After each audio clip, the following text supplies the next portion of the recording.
السلام عليكم. لما بنت اختي تقول لي عايزه كيك من ايدك يا خالته، يبقى تيتا هتعمل لها احلى كيكه ما شاء الله عليها، تحفه جدا، سهله جدا وبسيطه جدا ومش هتاخد منك دقايق. ولو انت اول مره تشوفيني فانا ناديه، ودي قناتي احلى تكه مع ناديه. وقبل اي كلام يلا نصلي على خير الانام حبيب الرحمن ومسك الختام المصطفى عليه الصلاه والسلام، ونشوف عملنا ايه. شايفه ما شاء الله اللهم بارك، حلوه جدا وهتعجبك باذن الله. هاتي كده يلا كوبايه من السكر، 4 بيضات، تمام. وممكن كمان تعمليها ب3 بيضات، بس عشان بس الصينيه بتاعتي كبيره شويه فخليتهم 4 بيضات، تمام. بنفس المقدار على فكره، 3 بيضات بس بنفس المقدار هتعمليها بنفس الصينيه، اقل بس الصينيه شويه مش اكتر من كده، تمام.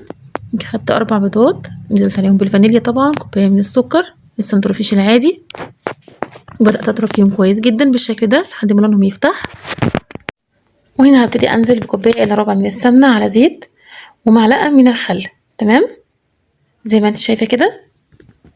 هجيب بقى كوبايه من الميه المغليه، نفس الكوبايه اللي بتعايري بيها هتعايري بيها كل حاجه، تمام.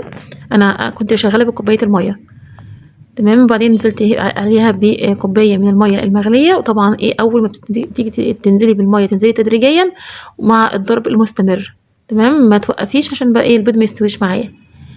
وبعدين هنزل بكوبايتين من الدقيق المنخولين، وهنا كنت نسيت البيكنج باودر، نزلت بمعلقه كبيره صغيره مليانه من البيكنج باودر. وبدات بقى سبت بقى كده المضرب، وبايديا كده ابتدي امكس الخليط كله مع بعض لغايه ما ادوب الدقيق نهائيا.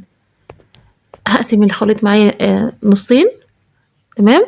هخلي النص الاولاني ابيض بالشكل ده، والنص التاني هحط عليه 3 معالق من الكاكاو، وبرده هنخلهم عشان بيبقى بيتكتل، لما بيبقى مركون بيتكتل.